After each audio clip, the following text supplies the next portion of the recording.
Di masa penjajahan ada banyak kisah-kisah menarik yang tidak pernah dibahas di buku pelajaran. Ya, kejadian-kejadian tersebut kayak dilupakan begitu saja dan tidak pernah dibahas, seakan-akan kayak itu tidak penting gitu kan. Padahal ada banyak kejadian-kejadian sejarah yang sangat penting yang gue rasa perlu dimasukkan ke dalam buku sejarah. Salah satunya adalah pemaksaan wanita-wanita yang ada di Indonesia di masa penjajahan Jepang dipaksa untuk menjadi budak seksual. Sama gue di konten Cons kita bahas Jugun Yanfu.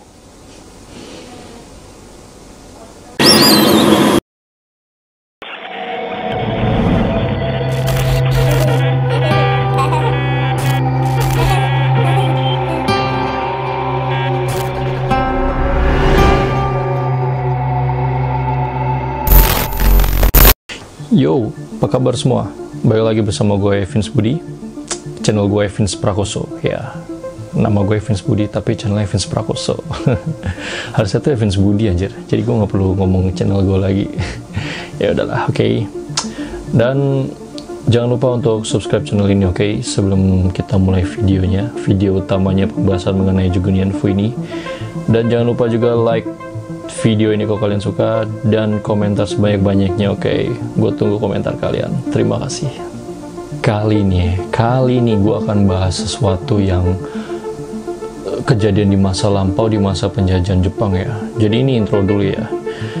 Kejadian ini tuh sebenarnya kalau lo telisik lagi nih sejarah, ini tuh penting men. Suatu kejahatan yang dilakukan oleh penjajahan Jepang yang menurut gue udah parah banget sih, dan sayang banget ini tuh kayak nggak pernah digubris sama pemerintah, kayak dilupakan gitu aja gitu. Jadi setahu gue sih selama ini nggak ada penyelesaian yang jelas sih kepada korban-korbannya ya. Jadi awal mula itu gue juga nggak tahu kan kayak apa sih Jugun Yanfu gitu ya. Jadi awal-awal gue tuh waktu itu lagi browsing nyari buku-buku asik sejarah, anjir sosokannya. Pokoknya pas itu gue lagi nyari dan ada satu buku yang judul Momoye, Mereka Memanggilku ya. Jadi buku itu berkisah tentang seorang nenek tua ya, yang pada saat ia masih muda, waktu itu umur dia itu masih sekitar 13 tahunan. Dan pada tahun 42, pada saat Jepang datang ke Indonesia, ia dijadikan budak seksual. Menarik sih. Sebenarnya ada banyak ya kayak korban-korban yang selama ini mencoba bersuara, tapi tidak ada blow up dari media massa gitu, sehingga kayak ya udah, perjuangan mereka tuh kayak cuma melalui orang-orang yang peduli sama mereka. Dan entah kenapa ya, gue juga bingung sih kenapa nggak di blow up sih, padahal ini tuh serem anjir, kayak benar-benar tragedi kemanusiaan banget menurut gue. Jadi namanya itu adalah Nenek Mardiem ya, cuman orang Jepang memanggilnya Momoye. Jadi kayak plesetan buat bahasa panggilan Jepangnya gitu nggak sih? Cuman sebenarnya Momoye itu artinya adalah penyanyi. Gue cerita sekilas sedikit ya tentang buku ini. Jadi kayak ini bukan resensi buku atau kayak review buku, gue cuma pengen cerita ke lu aja. Jadi waktu itu tuh Nenek Mardiem ini waktu masih 13 tahun, dia itu seorang anak dari pelayan kerajaan ya. Nah, pada saat kedua orang tuanya meninggal, dia itu sebatang kara dan bingung untuk mencari makan dan ya menyalurkan bakatnya itu bernyanyi ya. Nah, pada saat itu ia menjadi pelayan di suatu kerajaan, lalu datang di Jepang cuy. Itu datang Jepang, dia tuh kayak diiming-iming gitu kan buat jadi penyanyi, penghibur gitu dah. Ya namanya orang zaman dulu mungkin kayak polos-polos gitu, nggak ngerti ya kan. Dan waktu itu kan juga mikirnya tuh Jepang itu berhasil mengusir Belanda, yang mana orang-orang pikir bahwa Jepang itu adalah sama-sama orang Asia, yang berarti bakal membela kita gitu kan, membela orang-orang Indonesia waktu itu. Cuman waktu itu ternyata orang-orang Indonesia tidak tahu bahwa mereka baru saja mendapatkan penjajahan yang lebih keras, yang lebih ekstrim, yang lebih jahat dibandingkan Belanda yang sebelumnya gitu. Jadi benar-benar diperbudak. Dan waktu itu Nenek Mardiem ini dikirim ke Kalimantan, lalu dijadikan budak seksual di sana. Ya itu dia sepenggal kisahnya ya. Nah, sebenarnya banyak ya korbannya, bukan hanya Nenek Mardiem doang, tapi ada banyak banget yang lainnya. Dan ya itu tadi yang gue bilang, nggak di blow up sama media, jadi kayak seakan-akan terlupakan aja gitu. Padahal perjuangan mereka tuh udah sampai internasional. bersama dengan para korban lah, menyebutnya para korban Jugunianfu yang lain dari negara Cina, negara Korea Selatan, negara Thailand, Malaysia, dan semua negara-negara jajahan Jepang itu banyak yang bersuara cuy.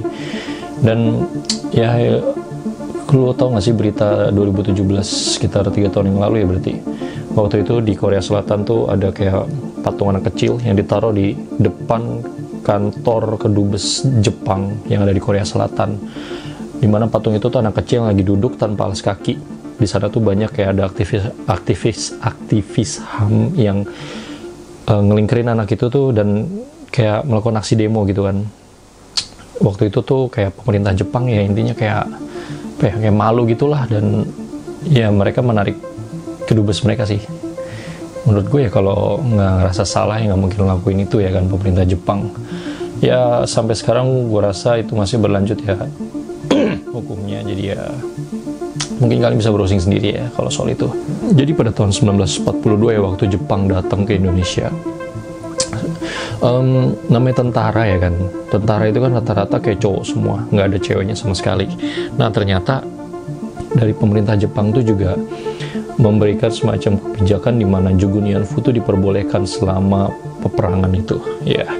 Jadi pemerintah Jepang waktu itu memberikan kebijakan bahwa sah-sah saja menculik, mengambil anak-anak kecil atau para gadis, semua wanita di negara jajahan Jepang, dan mereka pun bebas menjadikan wanita tersebut sebagai pemuas seksual dari tentara-tentara Jepang gitu.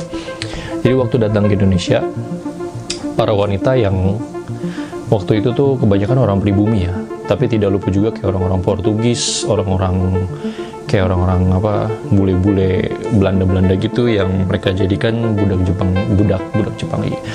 seks dari Jepang gitu untuk memuaskan dari para tentara-tentara itu. Anjing bejat si bangsat. Terus juga waktu itu tuh kayak cewek-cewek nih kalau lagi di jalanan gitu kan, lagi apa gitu nggak jelas, ya udah tentara Jepang lihat dia cantik, menarik, sikat cuy, diculik langsung gitu. Dan banyak juga yang kayak ini ada cewek cantik ya kan, nah orang-orang Jepang tuh sweeping ke rumah-rumah gitu, mana nih yang cantik gitu. Anjing sih bangsat ya. Gue jadi emosi sendiri ya, tapi emang emosi sih. Gue tuh dari dulu pengen bahas ini ya, enggak cuman baru kesampaian sekarang aja. Kayak lanjut, jadi banyak kayak orang-orang tua itu kalau ngelihat anaknya cantik nih, anaknya itu bakal disamarin, diberikan penyamaran menjadi seorang anak laki-laki gitu loh. Ya tujuannya itu biar nggak diambil sama Jepang, terus kalau udah dijadiin budak seks. Fuck man. Atau mereka itu biasanya kalau nggak mau maksa, kalau itu kan tadi dua cara itu kan kayak pemaksaan ya. Nah kalau nggak mau maksa, mereka itu ngebohongin, seperti kayak nenek Mardiam itu. Jadi mereka tuh kayak mengiming-imingi kayak, ayo ikut yuk sama kita, nanti kita jadiin penyanyi, jadiin aktris seni peran gitu, atau pelayan-pelayan di restoran, nanti gajinya gede loh. Anjir. Ya mungkin waktu itu kan kayak orang-orang Indonesia kan juga gue ngerti sih kayak keadaan mereka tuh waktu itu ekonomi lagi parah banget ya kan, nggak punya duit, dan nganggapnya itu Jepang itu orang baik yang ngebebasin mereka dari penjajahan Belanda gitu kan. Ya udah, iya aja, ayo aja kan. Padahal nggak tahu ternyata pada saat mereka itu sampai di tempatnya itu, mereka tuh dijadikan budak seks gitu. Jadi awalnya tuh gini cuy. Jadi dari hasil bacaan yang gue cari tahu ya, informasi ya, wanita-wanita ini tuh begitu sampai di camp-camp gitu ya. Jadi kayak mereka tuh tes kesehatan nih. Selesai tes kesehatan, mereka itu bakal dikasihin kamarnya itu isinya tuh cuma satu kasur, kemudian cuma ada meja sama kursi, udah. Dan itu tuh kamarnya sempit ya, mungkin 2x3 atau berapa gitulah ya, intinya sih cuma yang penting nguat lah buat kasur gitu kan. Nah, pada saat itu mereka sampai di, jadi kayak rumah bordil ya, gue nyebut itu rumah bordil gitu. Ya udah, mereka tuh bakal dikasih kunci masing-masing di kamarnya, bakal dikasih nomor nih ya kan. Jadi kayak lu mau ke nomor berapa gitu, kayak ada pelanggan-pelanggan gitu. Nah, tentara-tentara Jepang atau orang-orang sipil Jepang yang mungkin datang ke rumah bordil tersebut akan diberikan semacam tiket. Nah, tiketnya itu mereka tuh bayar ke, ibarat kata kayak apa ya, germonya lah gitu, orang yang ngurusin rumah bordil itu gitu. Tidak jarang bahwa banyak wanita-wanita yang kaget kan, kayak ya dijanjinya apa, ternyata dijadiin kayak pemuas nafsu ya kan, budak seks gitu. Kemudian banyak dari mereka yang takut. Setelah itu tetap saja cuy, pada saat ada tentara, namanya tentara, badannya kuat, dan memang kaedahnya sih ya kayak cowok itu pasti lebih kuat daripada cewek. Ya, sepakat kita. Cewek apalagi yang masih umur, di bawah umur pun masih banyak gitu, yang dari umur 9 sampai 13 tahunan gitu udah dijadiin budak seks gitu kan. Anjing sih emang. Ngeri cuy. Ya mereka nggak bisa ngelawan, ujung-ujungnya ya udah pasrah aja gitu. Dan di rumah bordil itu, di rumah bordil Jugunian Fu itu tuh tempatnya kumuh, sangat kotor. Jadi mereka tuh nggak peduli akan kebersihan. Dan dalam sehari nih satu cewek itu bisa ngelayanin 5-8 cowok, anjing, 5-8 tentara gitu cuy. Dan kalau emang nih misalnya nih tentara nggak puas nih dengan servis dari nih korban Jugunian Fu ini, ya udah mereka tuh nggak segan buat melakukan kekerasan dengan cara memukul, ya entah pakai tangan atau pakai sepatu. Pokoknya yang penting ya taunya tuh mereka puas gitu, anjing sih. Dan nggak jarang juga kan mereka itu kan di tahanan Jugunian Fu ini kan kekurangan makanan gitu kan. Jadi nggak jarang juga kayak tentara-tentara yang nggak punya uang atau nggak punya apa gitu, ya udah mereka tuh menggunakan kayak nasi ya udah gitu, ngasih nasi aja, kayak nih gue mau make lu tapi gue bayar lu pakai nasi itu. Yang namanya udah orang-orang Jugunian Fu itu kan kayak stres kali ya, mereka juga pasti penuh tekanan gitu, ya mereka terima-terima aja cuy demi sesuap nasi. Anjingnya sih, fuck man. Ini salah satu kebrutalan penjajahan Jepang ya, yang mungkin nggak diangkat di, yang pastinya sih bukan mungkin itu, yang pasti nggak diangkat di pelajaran ya, gue yakin. Ini buat informasi kita aja bareng-bareng gitu kan. Jadi correct me if I'm wrong, kalau ada salah-salah dari gue silahkan komentar. Oke, gue sangat terbuka akan hal tersebut. Kemudian tidak jarang juga dari mereka tuh hamil, anjingnya sih.